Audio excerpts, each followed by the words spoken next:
The room grew still as she made her way to Jesus. She stumbled through the tears that made her blind. She felt such pain. Some spoke in anger. Her folks whisper, "There's no place here for kind." Still on she came, through the shame that fleshed her face, until at last she knelt before his feet. And though she spoke no words, everything she said was heard, as she poured a love for Master from her box of alabaster. And I've come to pour my praise on him, like oil from Mary's alabaster box. Don't be angry if I wash his feet with my tears, and I dry them with my hair. You weren't there the night he found me. You did not feel what I felt when he wrapped his loving arms around me. And you don't know the cost of the oil in my alabaster box.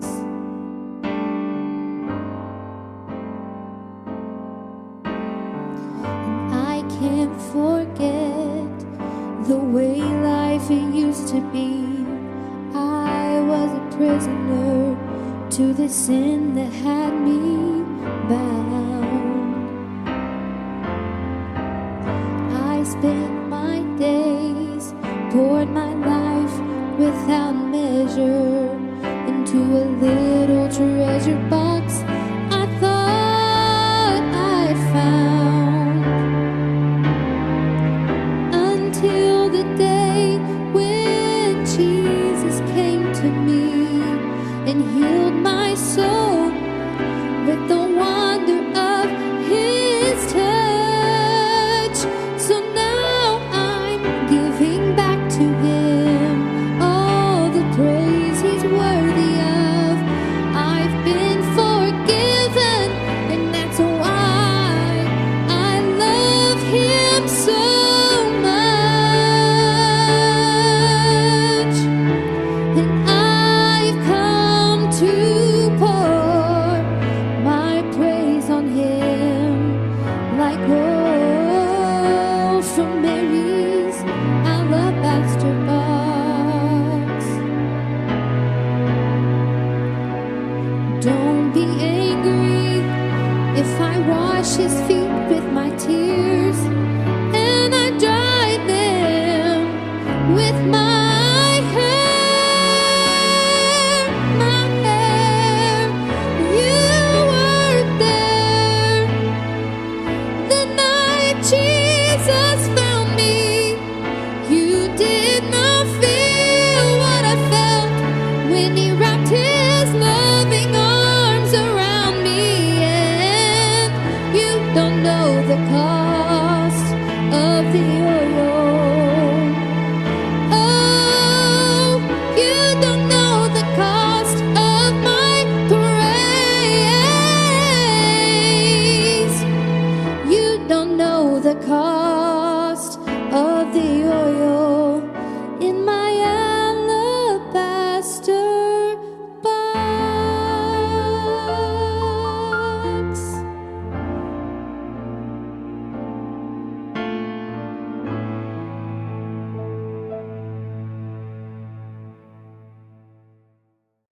Hey everybody, it is great to be with you once again today. I appreciate this time we have to come together and to just encourage each other, just to share a little bit of the Word of God together. Did you know that in January of 1972, undefeated heavyweight champion boxers Joe Frazier and George Foreman met to prove who was the greatest heavyweight fighter? Frazier's record was 29-0, 29 wins, 0 losses, and he had 12 consecutive heavyweight title fights. Foreman's record was 37 wins and 0 losses. Well, less than 2 minutes into the fight, Foreman stunned Frazier with a series of punches that sent him to the canvas with a right uppercut. And just a few minutes later, Frazier went down for the 6th and the final time. The fight only lasted 2 rounds, and Foreman scored a technical knockout in the 2nd round. The whole fight lasted less than 5 minutes, and it took only that short period of time for Frazier to be dethroned and Foreman to become the new heavyweight champion. Within 5 minutes, George Foreman won the match with a knockout and was declared the undisputed champion. Now, also according to Guinness's World Records, the fastest knockout in amateur boxing history was during a Golden Gloves championship in 1947. Mike Collins dropped Pat Brownson in only 4 seconds with a single punch. So in boxing, the knockout punch ends everything. You're the winner. It happens so fast. The Frazier-Foreman fight lasted only 4 to 5 minutes. Everything was finished. Well, many sporting events don't end this way, and they don't end so quickly, and they require time to kind of grind out the victory. And most challenges in life aren't met with a knockout punch either. You don't just win and then move on to the next challenge or confront the next challenge in your life, but many times you have to work at overcoming these challenges. Wouldn't it be great that every time you had a problem or a trouble in your life or just a challenge in life that you could just throw a knockout punch and declare victory? Well, it just doesn't work like that all the time. Life has many challenges and struggles. I mean, we all have problems with work and our health and our finances and relationships. All of these things in our life can bring challenges to us, trials even, problems that have to be overcome. And many times we just like to throw a knockout punch and say, well, we got that one taken care of. Let's move on to the next one. But you know, even in the Christian life, there are challenges that have to be confronted. Now, in a spiritual sense, the devil is always going to oppose anything that stands for Christ and His righteousness. You know, from the very beginning, even in the Garden of Eden, Adam and Eve had to deal with the devil right from the very beginning, the temptations of the devil. You know, the devil's always going to oppose anyone who makes the decision to serve God and to live for Christ. Paul knew this as well as anybody did. In Ephesians chapter 6, the writings of Paul to the Ephesian church, he says, "Finally, my brethren, be strong in the Lord and in the power of His might. Put on the whole armor of God that you may be able to stand against the wiles of the devil. For we wrestle not against flesh and blood, but against principalities, against powers, against the rulers of darkness of this world, against spiritual wickedness in high places." Now, I'm sure wrestling in Paul's time did not look like the wrestling of today, but he used that terminology, for we wrestle against flesh and blood, not against flesh and blood. So he did understand, I believe, that there was a concept with wrestling that's a little different than boxing. In boxing, you throw a knockout punch, it's all over. In wrestling, you have to maneuver, you have to use strength, you have to use strategy. It takes time. And so Paul chose to use this word wrestle. Now, the word that he used actually means to continue. It's an ongoing wrestling match. It's not something that's completed in a short period of time, but the tense that's used tells us that wrestling is ongoing. Now, anyone living the Christian life should not be discouraged when they are met with problems and trials, but should understand that you always have to deal with opposition from the devil. You know, as long as you're going to be living for Christ and as long as there is a devil, you're going to have to oppose him. Now, Paul gives us some advice and some help, and I think some encouraging words to help us overcome this wrestling match of life. He said to the people, he encouraged them to be strong in the Lord and in the power of his might. Let me say that again. He's encouraged the people to be strong in the Lord and in the power of his might. He wanted them to know that the Lord is your source of strength and power to fight the enemy. Now, that's a comforting thing to know that we don't have to go against the devil in our own strength or power, but there is a strength and there's a power that's much greater than ours. And Paul tells us it's the strength of the Lord. He didn't give us a false hope that there would never be a struggle or a problem or a spiritual fight, but he said there will be those fights as you wrestle, and you have the option to look to the Lord for your strength. He will be your help. Paul knew that the Christian life would include times of opposition and that believers would fight against evil forces. He said in 1 Peter chapter 4, "Beloved, think it not strange concerning the fiery trials which is to try you, as though some strange thing happened unto you." In other words, don't be surprised whenever there are trials in your life. Those things are to be expected. Paul said, be ready for them. Look to the Lord for your strength. He also said that our enemy is a spiritual enemy.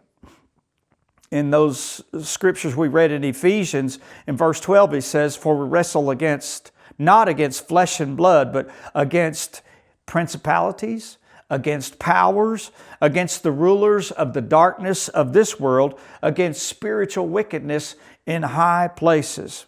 Now, we don't always understand exactly why things happen in this life.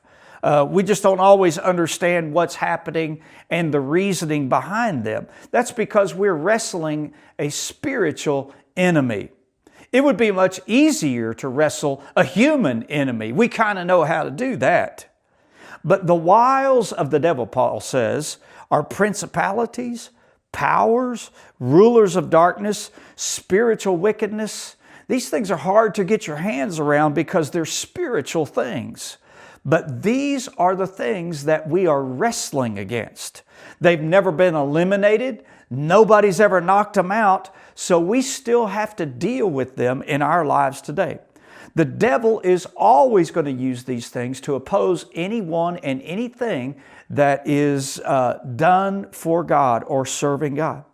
We must look to the Word to help us understand and identify these wiles of the devil. It will help us to know how to wrestle against these things. Peter and John healed a man that was lame, and they wound up in jail for that. I mean, they did something good and wound up in prison. Paul and Silas, same thing, delivered a girl from an evil spirit, and what happened to them? They wound up in prison, in stocks, in bonds.